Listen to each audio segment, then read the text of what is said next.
Welcome to Energy Today, your source for insights into the energy sector, covering production, regulation, and the vital transition to sustainable energy and what it means for your daily life. I'm Joycelyn Ella Keche Ada. Today we'll delve into a crucial topic in the energy landscape: conversion of vehicles to compressed natural gas. But first, here's the latest energy news. Good evening and welcome. Here are the stories making headlines in the sector. The federal government has officially begun the sale of crude oil to Dangote Refinery and other local refineries using the Nigerian currency, the Naira, effective from the 1st of October 2024. The announcement was made by the Minister of Finance and Coordinating Minister of the Economy, Wale Edun, through a formal statement. This development follows a decision made by the Federal Executive Council, FEC, in July, approving the sale of crude to the 650,000 barrels per day refinery and other domestic facilities. In a post shared on the ministry's official X account, the government confirmed the start of the crude oil sales in Naira, emphasizing that this move aligns with the FEC's directive. The federal government has taken a bold step to boost gas utilization across the country by signing a contract through the Midstream and Downstream Gas Infrastructure Fund with 6 companies for an investment of 122 billion naira. This initiative is aimed at enhancing gas penetration nationwide. The companies benefiting from this investment include Ibile Oil and Gas, Asico Energy Holdings, Femadec Energy, Rolling Energy, Insig Oil and Gas, and Topline Limited. The funds will be channeled towards expanding gas infrastructure across Nigeria, with contributions coming from all marketing companies and penalties paid by firms for gas flaring.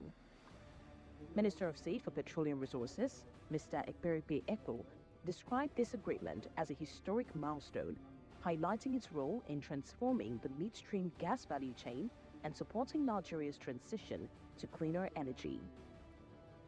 This event is a reflection of His Excellency's President Bola Ahmed Tinubu's effort and enthusiasm to improve and foster business relationship between the public and private sector. We are also demonstrating the critical role that collaboration plays accomplishing the energy sector development in our country.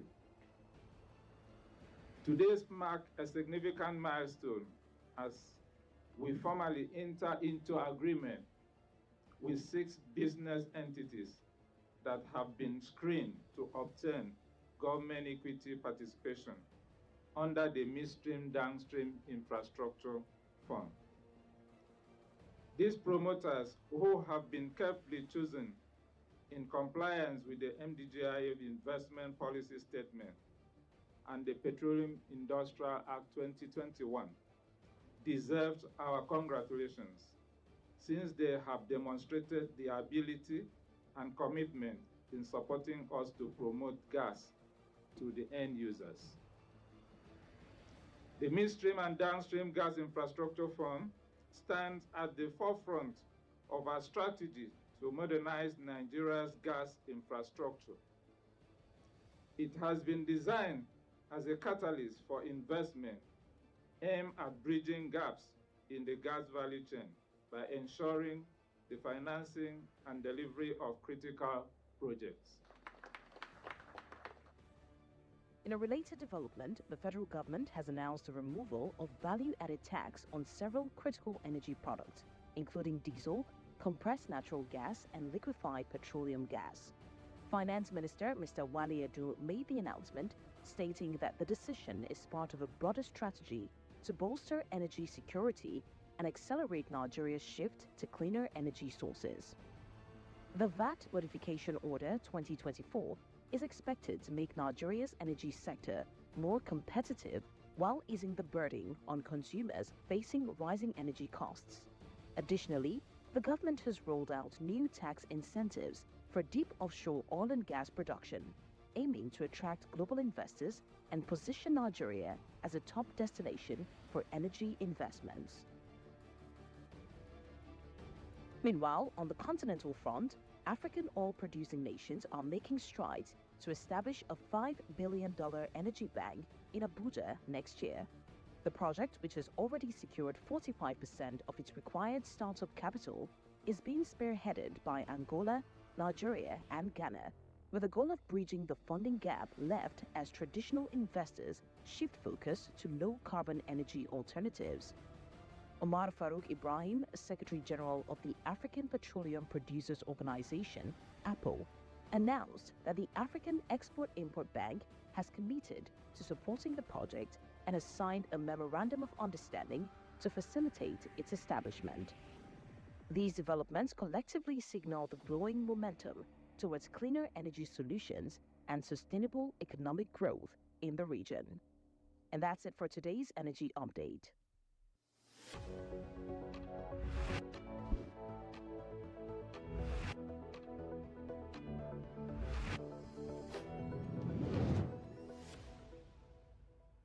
Now let's dive into an exciting development in Nigeria's transportation sector, the conversion of vehicles to run on compressed natural gas, popularly known as CNG. Our guest today is the Director General of the National Automotive Design and Development Council, NADDC, Mr. Joseph Osanipin. The NADDC is established to transform Nigeria's automotive landscape. It's dedicated to enhancing local vehicle production and fostering innovation. NADDC is National Automotive Design and Development Council. The act that established the council mandates us to come up with programs, initiatives, policies that will lead to the development and growth of auto industry in Nigeria. That's automotive industry in Nigeria. And in doing that, we have to come up with those policies. And part of the policies we have come up with is what is known as the Nigeria Automotive Industry Development Plan.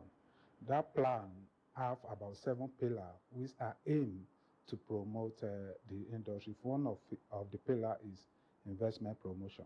And apart from investment promotion, is also we have one of the pillars that says we should create the market by coming up with policy that will encourage governments and individuals to patronize made in Nigerian vehicle. And that explains why we have Order 3 and Order 5 that encourage MDAs to promote and patronize made in Nigerian vehicle. Again, part of it is component development. Component development means, because if you look at a particular vehicle, any type of vehicle whatsoever, even electric vehicle has lesser parts, but ICE vehicle are the internal combustion engine vehicle, with a vehicle that is using PMS, AG, or even CNG. We get to that again. Those one are the internal combustion engine. Those one, for example, any internal combustion engine has nothing less than 3,000 parts. So these parts are what come together, we call component parts. So we need to develop this area of component parts so that we will be able to contribute more to the building of a particular vehicle. Again, standard is part of the pillar, because we have to make sure that the standard, we meet the standard, we produce vehicle not only for Nigeria, but for that we meet international standard. So these are the pillars. And one of the pillars that I'm going to emphasize, I'm sure I will emphasize in the course of this interview, or this interaction, is adoption. That's technology. That is adoption of new technology. So which is a new ways, a new technology is part of what we have as a pillar of NADDC. You know, recently the Nigerian National Petroleum Company Limited has been making significant strides in expanding the availability of compressed natural gas across Nigeria, committed to establishing 100 CNG stations nationwide, along with 3 liquefied natural gas stations in Ajaokuta, with over 12 CNG stations inaugurated in Abuja and Lagos. With all this investment in CNG, one would have to ask, how will converting from traditional fuels to CNG ease the financial burden on Nigerian motorists? New technology requires us to come up with policies and strategies for the adoption of the new technology. And not only that, transferring of that technology so that our people will understand the technology behind it. So the new one here now is the adoption of CNG. CNG means compressed natural gas. So this is where a gas is compressed to about 1% of its original volume. So it means that the pressure will be so high because you have compressed it to that level. Compressed natural gas is the CNG we are using is made up mainly of methane. And what that means is that the energy is cleaner than the PMS. And then what do we need to do for the people to be able to adopt it? First of all, I mentioned about technology transfer. We have to start training those that are going to do the conversion, because that's where you have to start from. We also have a program where we accredit the workshops that we carry out this training. We don't want it to just be any Dick and Larry that just come in, go and do the conversion, because we need to make sure that these things are done, the conversion are done properly and according to the laid down rules. And that's why we make sure that before you open your workshop to public, we first of all accredit you. You apply online through our website, www.naddc.gov.ng. Now we know what the NADDC is about, but Nigerians will like to know. Does this include converting vehicles to run on CNG? So when you do this, we inspect you and make sure that you have not only the workshop, the equipment to do the conversion, you have the knowledge, because we have to make sure that you have someone who has the mechanical knowledge, we have someone who have the electrical knowledge, and we have someone who have the digital knowledge, so that they will be able to work together and do the conversion. So this is what we have been doing and what we do again. As for in Nigeria, the president, about a year ago, the president inaugurated what is known as Presidential CNG Initiative. So through that initiatives, they've come up with a lot of kits that were given free of charge to National Union of Road Transport Worker, road, return, all those, and a lot of unions that has to do with fleet that owns fleets. So the fleet operator in Nigeria, because the government believe these people will have direct impacts on the populace, on the citizen, more than you and I. Because if a transporter has opportunity of converting, then you'll be able to reduce the cost of running a trip. And when you are able to reduce the cost, that means you can reduce the fare or the populace pay, because that means if you want to reduce the fare, we have to concentrate attention more on these fleet operators, not you and I. It will get to you and I, but for this now, government is doing everything to see that the transport operator, the transporters are able to get this kit free of charge. Mr. Osanipin has shared some fascinating insights about government's efforts to standardize and regulate CNG conversions across Nigeria, with over 120 certified workshops already in place. The initiative aims to ensure safety and efficiency while making CNG a viable alternative for drivers. So stay tuned as we continue to explore how this transition is shaping the future of transportation in Nigeria. We'll be right back.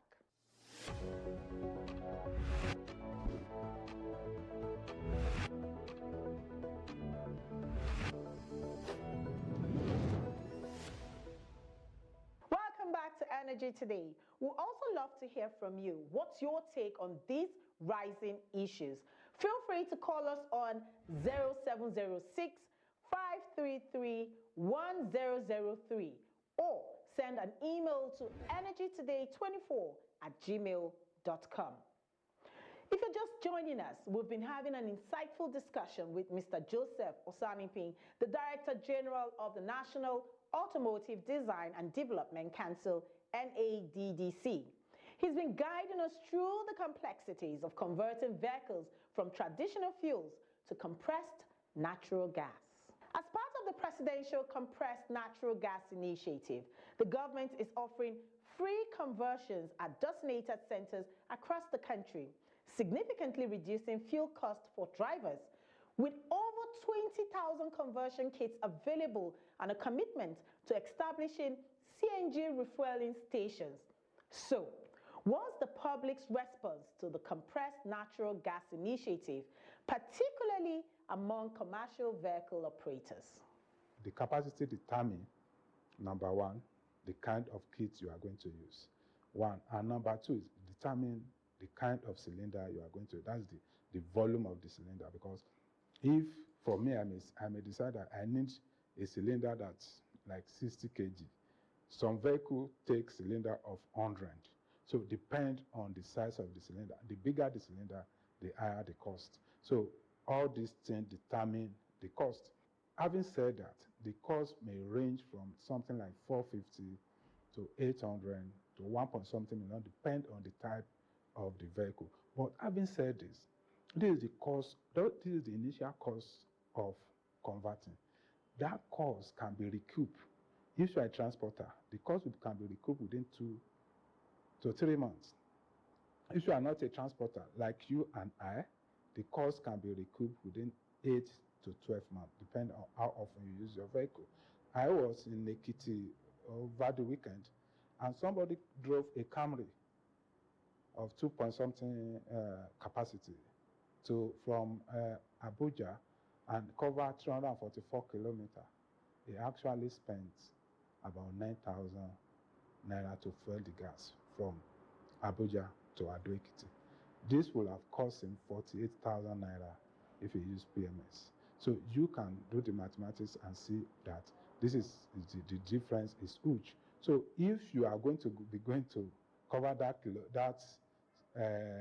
trip, that distance, let's say twice a month or thrice a month, it means within a short period of time, you will recoup the cost of conversion. So to me, it's no-brainer with this. That's the area of cost. You mentioned area, but there are other benefits that are even more important than the cost. And the first one is the cleaner environment. You see, when you use PMS burn and generate this emission, the carbon emission. But CNG, the emission is very, very low. Very, very, you may not even notice it. It's very, very low. And that means we have a cleaner environment. Health is wealth. So when you know what cleaner environment can do to your health, you now know that it's far, far better to use CNG. And apart from that, we have gas in abundance.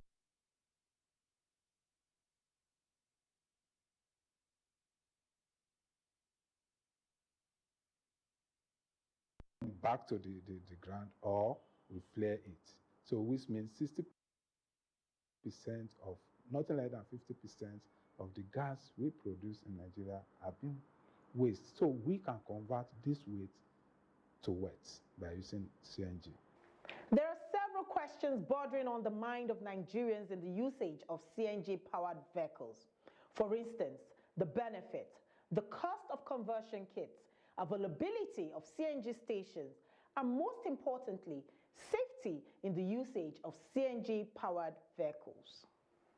First of all, let me assure Nigerians that CNG vehicles are very, very safe. And I will tell why. First of all is the kind of kit we use. We make sure that those kits meet international standard, because first you look at the cylinder. The cylinder are far more protected than even the tank that we put petrol. So the tank you put petrol are not that protected. In fact, they are more than 10 times more protected than that tank. So if there is impact on the cylinder and the impact on the tank, it's most likely the tank will have more damage and then be able to explode more than the cylinder. And number two, we also make sure that all the kits are certified by SON. And then, because nobody can bring kits to Nigeria if those kits are not satisfied. And apart from the certification of the kits, at the point of conversion, all those kits have to be, you have to confirm that those kits are already certified. And that process, if you don't do it, and you've used the wrong one, you may not be able to calibrate. Because you have to use the right kit, and then the right kit will have the software that will come with it. If you try to fake any of those kits, you will not be able to download the necessary software. I've seen it happening right here in Nigeria where conversion was done. In my presence, we tried to simulate something, and you couldn't complete it because you will not be able to calibrate. And if you can't calibrate, it means nobody will sell gas to you at the gas station. So all this process are in place. So we put in place this process to make sure that nobody cuts corner. So the kits are certified. The process of conversion are also certified, because if you jump any process, you will still fail at the calibration end, because the calibration is what you are going to use. That's to show that the whole process has been completed well. So that's one. And apart from that, in case there is vent, that is if the gas vents, the gas link and come out, the likelihood of explosion is 18 times less than the likelihood of petrol catching fire. So we put in place a lot of these processes, and that's why we are telling Nigerians this is safe. So sometime until you see it live, you may not believe. But by the time we did training, and some of the technicians that have issue believing that this was right, when they saw the cylinder, they look at the cylinder, they feel it, they saw the process, they see the way they were doing things before. Even to cut a hose, there is an equipment you are going to use to cut. You can't use, there's tools you are going to use to cut it, not your normal saw. We have launched what we call Nigerian Gas Vehicle Monitoring System. So that monitoring system is going to be used by almost 5 different agencies or initiatives. The NADDC, the SON, because SON are going to certify those kits and then upload the certified kits that are coming to Nigeria into that system. The NADDC will accredit the workshop as well as accredit those people that are going to do the certification. So by the time you go through there, if you have been accredited, you go to the workshop, pick your workshop, and then any kit you pick, you go to that system and see whether that kit has already been uploaded by SON. By the time you see it there, you just pick that kit and use it. So when you finish using it, then you print, there's something, a document you print and give to the vehicle owner, because the vehicle owner now will now carry the license of the cylinder as well as the one you give to them. So then road safety will have access to it, to that same monitoring system. From there, they can look at any vehicle that have the vehicle and know those ones that have been correctly converted. And that's it on Energy Today. Thanks for staying with us. And don't forget to reach out with your questions or comments via our phone line or email. I'm Joycelyn Ella Keche Ada. And from me and the team, it's goodbye.